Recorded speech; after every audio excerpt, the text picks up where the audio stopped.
Generating traffic and sales can be a challenge for online merchants. But selling on the Walmart Marketplace puts your products in front of millions of customers who shop on Walmart.com. And right now, sellers who join Walmart Marketplace can save up to 50% on referral and fulfillment fees for the first 90 days. So get started today. Head over to marketplace.walmart.com/savings. That's marketplace.walmart.com/savings. Welcome to E-Commerce Conversations, a podcast by Practical E-Commerce. What's going on, Internet? Eric Bandholtz here, founder of Beardbrand, and you've got another e-commerce conversation. I am here with my business partner, Lindsey Reinders. Say hello. Hey, guys. And what we're doing, you guys hopefully have caught me on a previous episode with Carrie. Carrie's asked me to be kind of like the full-time host of this channel, and I've got an idea to do a small series where we take you through the growth of really growing an e-commerce business. So kind of like the early days in the beginning and all the way up to a successful exit, or maybe a unsuccessful exit as well. So we're going to bring in audience members on all that. And we will start off with my business partner, Lindsey, specifically talking about finding partners.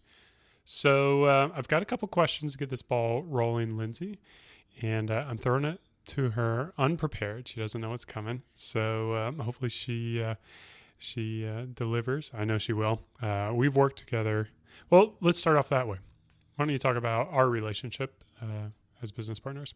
Yeah, I think one thing we've talked a lot about is how we came together to work on Beardbrand, but we haven't really told the story of how we met and other projects we worked on before Beardbrand. And I think that's really important to how we realized that we would be good business partners together. So we actually met at a networking event. We both had our own business that we were running, and we were there to meet essentially customers. So right there kind of showed that we both had that drive to make our business successful, I think. And then I remember Eric was actually doing some freelance graphic design, and I had a small business that I was working on rebranding and building a website for. So we connected, we told jokes, enjoyed ourselves, and we connected over Twitter. And I tweeted out probably a week later, maybe 2 weeks later, and asked for just general feedback on my website. And Eric was one of maybe 2 or 3 people that replied and said, "I've got some feedback for you. Do you want to meet for coffee?" So I thought that was really generous of your time, Eric, that you clicked on the link and then offered to actually give me some of your time in person to give me your feedback. So that's how we met. And then we worked on a few projects together. You ended up helping me redesign my website. We did a nonprofit beard and mustache club together, where we found out how we volunteer our time together well. And then it was 8 or 9 months later that we actually ended up at that startup weekend event where we came together to lead a team. And that was when we really decided that we wanted to work together with our business partner, Jeremy, to grow a company. So what are those attributes when you look at business partners? Because your previous company that you talked about was called Tipsy Muse. And I remember that meeting. I wasn't even looking to sell you anything, just as a friend, give you advice on what I thought about the website. And what are kind of like the attributes that you're looking at from a business partner relationship standpoint? What kind of things are you drawn to? Yeah, so I think I've been thinking about this topic since we discussed doing this podcast. And I think a lot of it is finding someone who's compatible with yourself. And then there are just some objective things that you want in a business partner, regardless of your personality type. And for me, one of those traits is honesty. And I think that was one thing that was really clear in that meeting, was that you were genuinely offering your help and didn't have ulterior motives. It ended up you could actually help me do better than what I was doing. But it was clear that you were being generous and honest with your time. And I think that honesty, when you're interacting with someone who is willing to give you what they have to offer without any expectation of something in return, is really important when it comes to looking for a business partner, because you want to be able to trust that the person you're talking to is not motivated by their own gain exclusively. So I would say honesty is one of those things that you really want to look out for in a business partner. And that goes both ways. You've got to demonstrate that as well if you're going to be worthy of being a business partner. Yeah. Had you had any other experience working with business partners before, or were you exclusively a solopreneur? So for my own business, it had been exclusively solopreneurship. I worked at companies on small teams and new projects and those kinds of things, and had experience with people, not pulling their weight or not showing the same initiative. And that's another thing that's really important, is you want to find someone who's going to be matching your commitment to the work you're doing and continue to drive the business forward. Because that's a big piece of what you get from a partnership, is someone who can be there to help keep the momentum going when you lose your traction, and someone who can be there to remind you of what you're doing when things get hard. Yeah, and they certainly are going to get hard. If you're just listening to this podcast for the first time and you haven't dipped your toe into entrepreneurship, a couple things that have frequently come up in my take is that it's a very lonely journey. I would imagine I've had many failed solopreneur projects that really never got off the ground because I had no one to lift me up when I hit those doldrums. And I feel like the only difference is really my business partners with Beardbrand, because I certainly will just randomly get depressed, and it's that third-party perspective where your business partner knows the business as well as you do, who can really help ground you and get you pointed in the right direction. Yeah, I agree. And there's an intense amount of pressure in knowing that you solely are the difference between success and failure. You've got all of this infinite amount of potential for success, and at the same time, you're never meeting your potential, and that can be depressing. You're comparing yourself to others, and you're comparing yourself to what you could be doing better. And it helps to have another person there to tell you you're doing great, and thank you for being here, and this is our own journey, and we're doing it the best we can. Along the lines of what are your attributes you look for in a business partner, what would kind of be like your red flags where you're like, I would not go into business? Obviously, dishonesty would be one, but what other kind of things do you think doesn't make for a good business partner? I think there's some philosophical things that you need to look out for. If you're someone who is really keen on structure and system and process, it's going to be best for you to have a business partner that has the same respect for those attributes. I've worked on teams before where someone is really focused on building the system and the structure before making any moves toward the end goal. And that's really the opposite of the way I work and the way you work and the way Jeremy works, which has worked in our favor because we're more experimental and ready to make the first move and make changes as we need to. And it can be really frustrating if you're more philosophically aligned with action when someone needs to spend a lot of effort preparing the game board before you start making moves. So I would watch for some real strong philosophical differences like that, personality issues.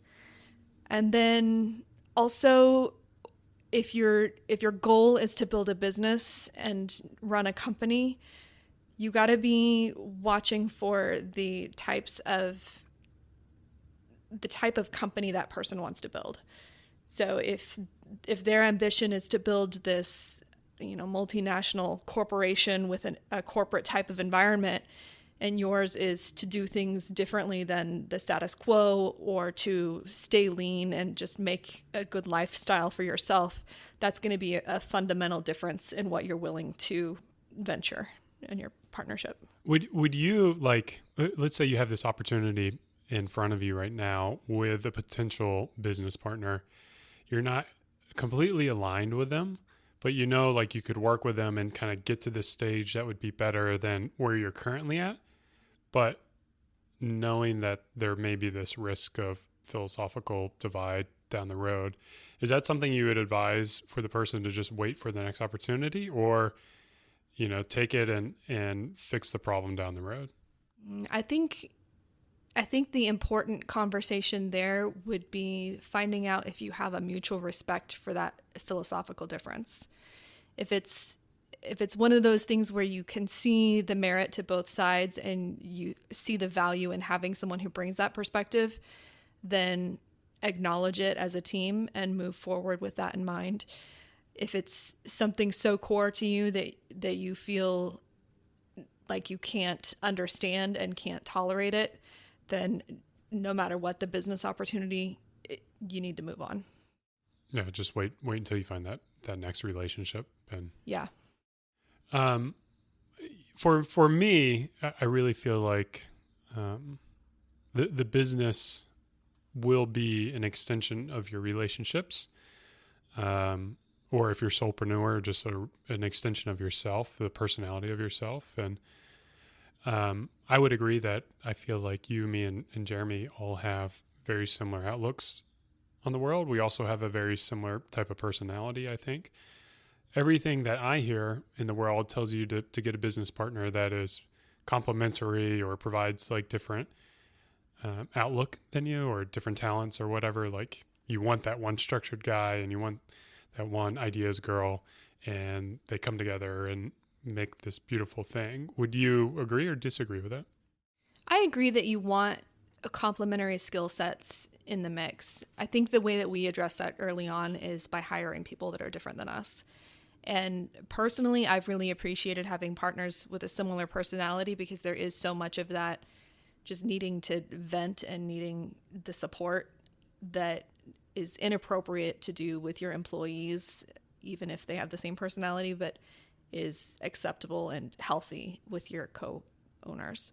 So for me, I've been happy with the way we've addressed that by just making sure our team has complementary skill sets and different perspectives, and showing respect for that. But I could see how some people would be looking for a partner that has complementary skills. We've certainly had our challenges over the years that we've had to overcome in our relationship.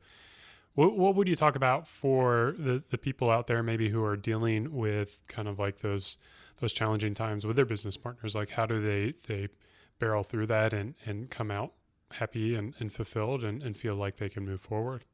I'd be interested in your perspective on this question too. I think for me, the healthiest thing that we've done is address things immediately. And we agreed early on to give each other the benefit of the doubt. Like, I know you and Jeremy, I believe you guys are good guys and that you have the best intentions for Beardbrand and for us as individuals at heart.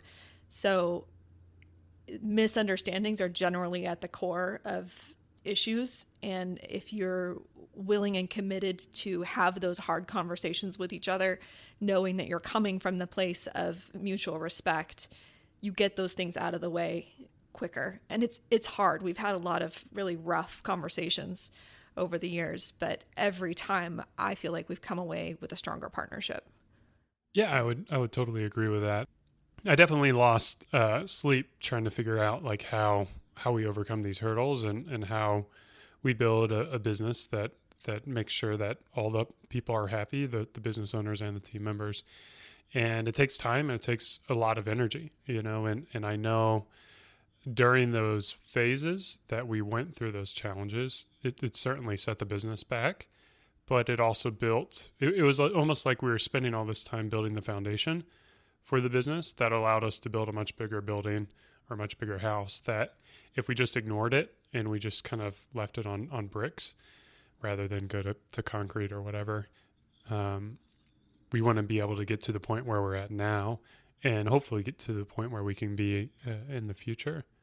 I think another thing that is just a good logistical tip is to set up regular interval meetings. And we've done that from the beginning. We've had, team meetings in the beginning when it was just the three of us trying to get it off the ground. And then as we added team members, we've never missed a quarterly strategy meeting where it's time on the calendar, where it's you and your business partner or partners. And the focus is on growing the business, not the day-to-day.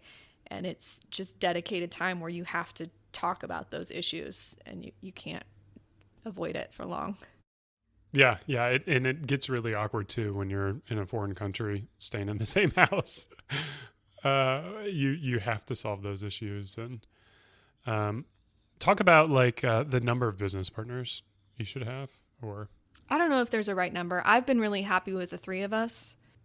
I think more than three gets a little cumbersome when it comes to schedules and times and having enough room for everybody to have input in the conversation. And having two people gives you less perspective.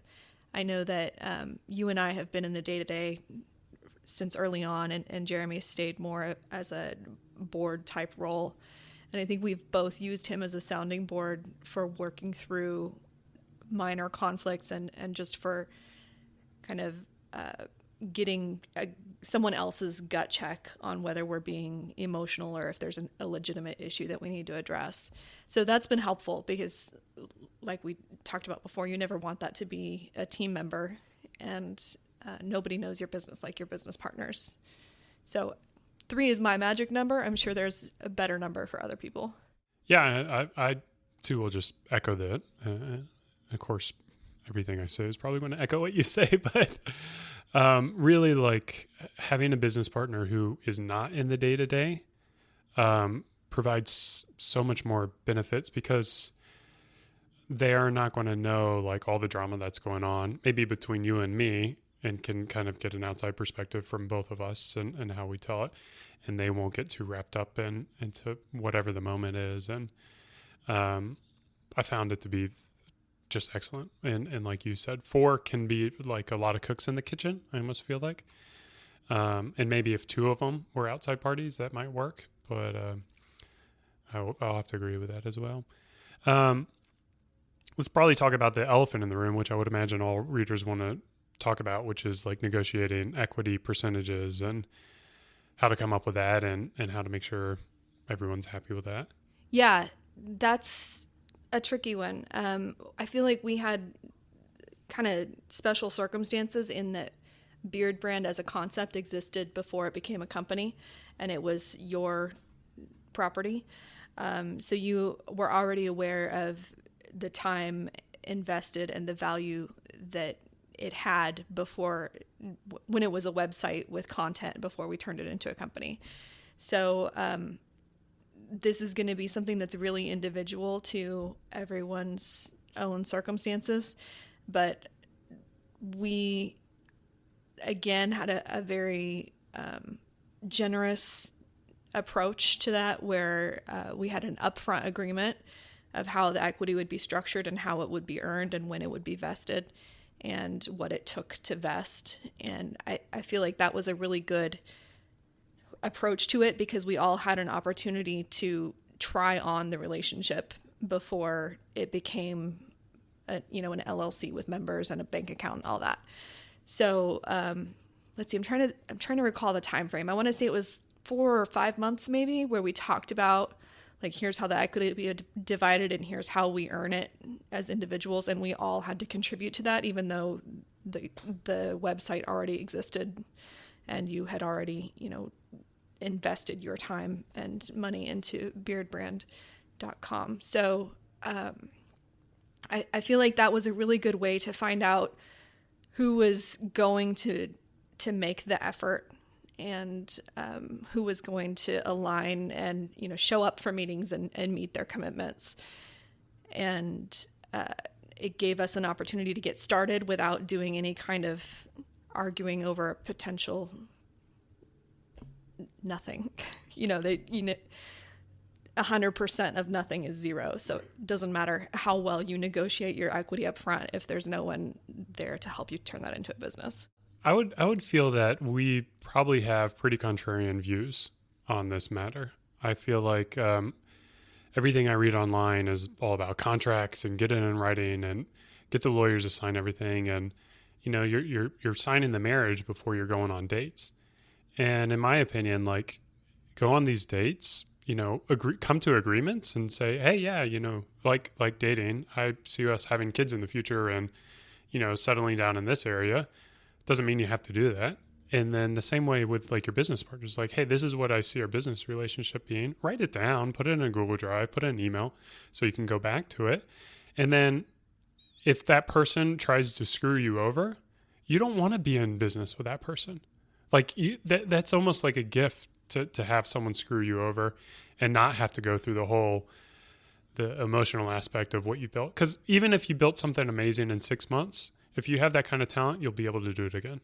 And you'll be able to do it with people who are honest and caring, and we'll be able to build a strong relationship with that. Because you don't want to, I don't know. Yeah, completely agree. And I remember vividly the conversation, and it was in person, and it was frank and honest about how we perceive the value to be as it stands now and what we believe the possibility is, what steps we need to take to get there, and what roles we can all play in getting us there.